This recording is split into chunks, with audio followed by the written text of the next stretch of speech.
Welcome to NHL Historic Rebuild. Today I will be rebuilding the 1992-93 San Jose Sharks.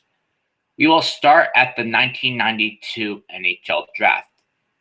In the first round, we will select Sergei Gonchar instead of who the Sharks originally drafted. Sergei Gonchar was a really good NHL defenseman. He was a good power play quarterback and had a long NHL career. Our next pick, we would take Martin Straka. Martin Straka is a very productive NHL player as well. He had a good stint with the Pittsburgh Penguins, and he would be a nice fit on our team moving forward. Robert Svehla is the next pick. Robert Svehla, even though he didn't play for too long in the NHL, when he was with the Florida Panthers, he put up some pretty solid numbers. So Robert Strela would be a good fit on the Feds. And rounding out the draft in 92, we would select Nikolai Khabibulin. Khabibulin was a late bloomer, but had he been drafted by the Sharks, he would have immediately been the backup goalie to Art Survey, and I'll tell you why later. We draft Nikolai Khabibulin, so now we will trade Jeff Hackett. The reason why we trade Jeff Hackett is because we have Art Survey as our goalie, and he's going to be the number one goalie going forward. And you just drafted Khabibulin, so now it would make sense to trade Jeff Hackett.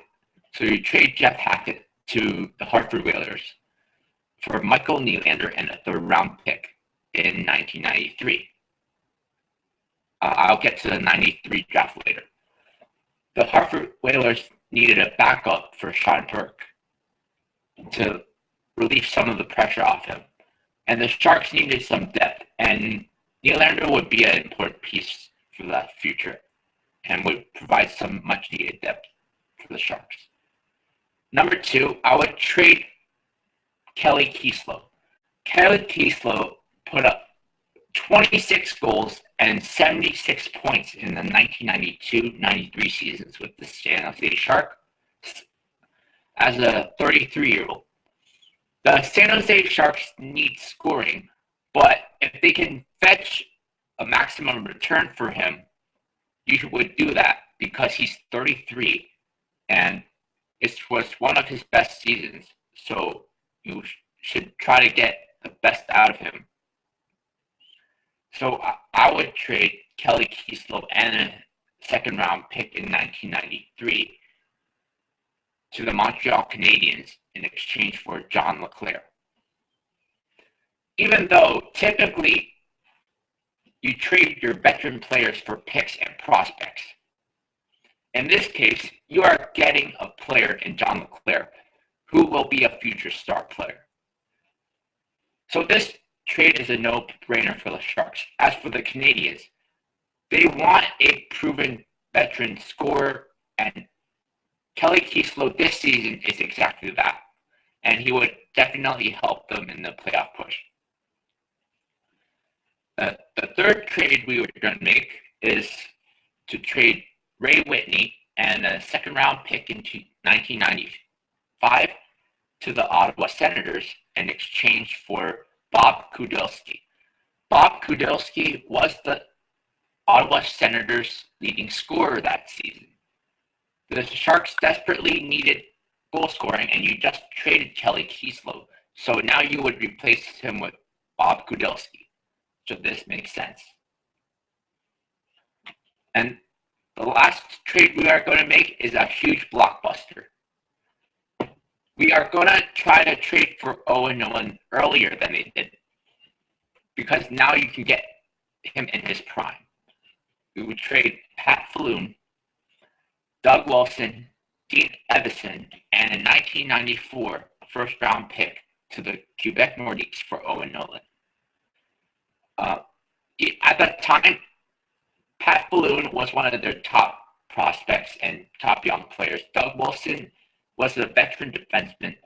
Dean Evanson was one of their better players that season. And 1994 first-round pick, because the Sharks weren't so good back then, that was of heavy value. So the Quebec Nordiques would certainly jump at an offer like that. And because the Quebec Nordiques owners back then did not want to pay a lot of money for high-priced players, and Nolan was going to get paid, this would make sense. Owen Nolan would be the face of the San Jose Sharks with this trade, something that San Jose Sharks would desperately need. He was going to be the leader and the go-to scorer, as well as the game changer for them. Now we go on to the 1993 draft. With the first round pick, we are going to select Jason Arnott. Jason Arnott would fill our void of number one center. He's a big, strong number one center that can play well on both sides of the puck in all situations as well. Next, in the second round, we select Jamie Langenbrunner. Jamie Langenbrunner has had a long NHL career.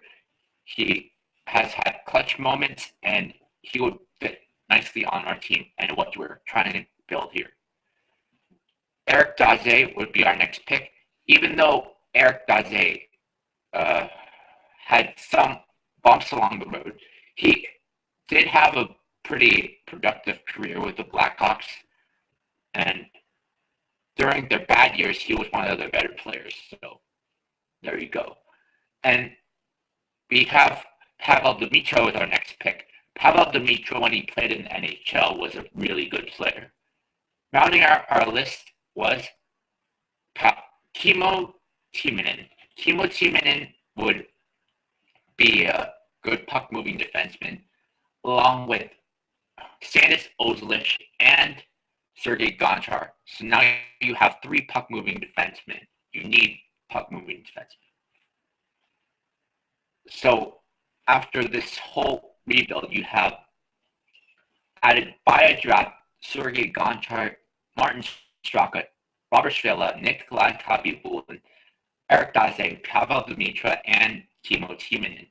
By a trade, you added Owen Nolan, Bob Kudelski, and John LeClair. You would have lost Kelly Kislo, Jeff Hackett, Ray Whitney, Doug Wilson, Pat Fallon, Dean Evanson, a first-round pick in 1994, which they would use to select Jeff Friesen, a 1995 second-round pick, which they used to select Curtis Brown, and a second-round pick in 1993, which was used to select Brian McCabe. So I think that the San Jose Sharks would definitely be a much better team if they had traded for and drafted these players instead of the team that they had. As you see, this is a much different team than the team they had the following year.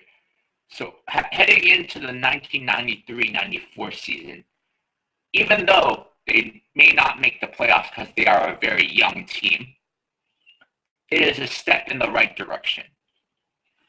Next episode, will be rebuilding the 1995-96 Tampa Bay Lightning.